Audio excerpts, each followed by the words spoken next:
Bonjour à tous et bienvenue dans cette nouvelle vidéo. Dans cette vidéo, je vais partager une petite astuce qui peut vous faciliter la vie. Si vous utilisez un iPhone ou un iPad, généralement vous avez des difficultés de partager vos fichiers entre votre ordinateur et même votre téléphone. Je vais dire votre iPhone ou iPad. Alors dans cette vidéo, je vais vous montrer comment le faire de manière simple, sans utiliser aucune autre application, juste en respectant certaines petites conditions. La première étape, c'est que votre ordinateur et même votre téléphone doivent être connectés dans un même réseau sans fil. Pour mon cas, mon téléphone est connecté dans le même réseau sans fil que mon ordinateur. Mon ordinateur est connecté dans ce réseau Acme If You Can. Mon téléphone de même est connecté dans le même réseau Acme If You Can. Ça, c'est la première étape. La deuxième étape, c'est qu'on doit créer des utilisateurs. On doit créer un utilisateur. Alors, on le fait très rapidement sur PC. Je clique sur démarrer, je tape CMD. Alors là, j'ai l'invite de commande. Ici, je vais l'exécuter en tant qu'administrateur parce que je voudrais effectuer certaines commandes ayant des privilèges administrateurs. Donc, je vais cliquer Run as Administrator. Oui, si vous avez un système d'exploitation en français, donc vous allez cliquer là où c'est écrit Exécuter en tant qu'administrateur. Alors, pour les habitués de Windows, ils savent que la commande NetUser permet de faire certaines manipulations sur les utilisateurs. Alors, NetUser, c'est cette commande. Maintenant, comme moi, je voudrais créer un utilisateur, je vais faire espace. Je vais écrire le nom d'utilisateur. OK? Ici, je vais écrire par exemple Lydie. Ensuite, c'est le mot de passe et le mot de passe doit respecter certaines conditions. La première condition, c'est que le mot de passe doit avoir une longueur d'au moins 8 caractères. Il doit contenir des caractères majuscules et minuscules, des chiffres et des caractères spéciaux. OK? Donc là, je vais par exemple écrire fichier et puis je mets arrobase 1, 2, 3, 4. OK? Ensuite, je vais ajouter /add. C'est cet élément qui va permettre d'ajouter ou de créer cet utilisateur. Là, je viens de valider. Juste pour vous permettre aussi, si vous voulez supprimer cet utilisateur, vous allez faire Lydie et puis vous allez faire delete. OK? Mais moi, je ne vais pas supprimer. Mais si vous voulez supprimer, vous allez taper cette commande. Ça, c'est la première étape. On vient de créer l'utilisateur. OK? La deuxième étape, c'est qu'on va créer un fichier, un fichier dossier, on va dire. On va créer un dossier sur l'ordinateur et ce dossier, on va le partager. Donc, je fais un clic droit ici sur le bureau, dossier. Je vais appeler ce fichier-là même partage. OK? Et je vais changer certaines propriétés de ce fichier. Je vais aller sur propriétés. Je vais dans partager. Premièrement, je clique sur partager.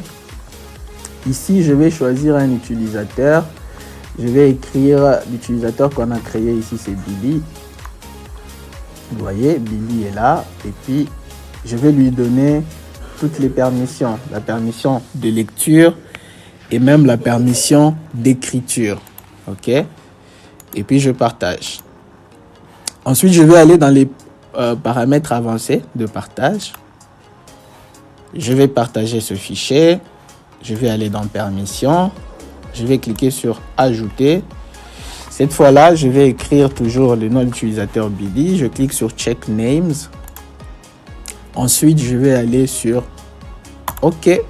Je lui donne tous les droits sur ce dossier, c'est-à-dire le full control, le droit des lectures, d'écriture et même d'exécution. Ensuite, j'applique. OK. J'applique encore. OK. Et je ferme. Désormais, le dossier partage ici est partagé. L'étape suivante, c'est que mon téléphone, mon iPhone, doit être capable de se connecter à ce dossier. Et pour ce faire, il doit se connecter au serveur. Et le serveur en question, en fait, c'est mon ordinateur. Et pour se connecter au serveur, on a besoin d'une information capitale. Il s'agit de l'adresse IP. OK? Alors, qu'est-ce que je vais faire? Je vais ouvrir toujours l'invite de commande. Je vais taper ipconfig. ipconfig, c'est la commande qui me permet de savoir la configuration de mon ordinateur en termes d'adressage. OK?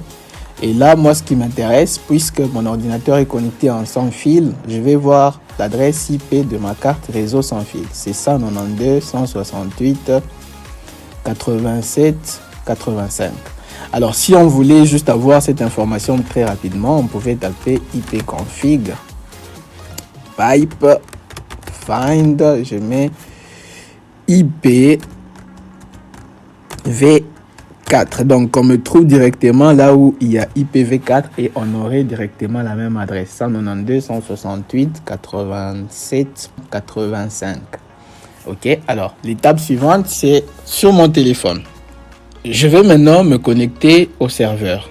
L'application que je vais ouvrir, c'est l'application Fichier qui se trouve sur l'iPhone ou sur l'iPad. J'appuie dessus.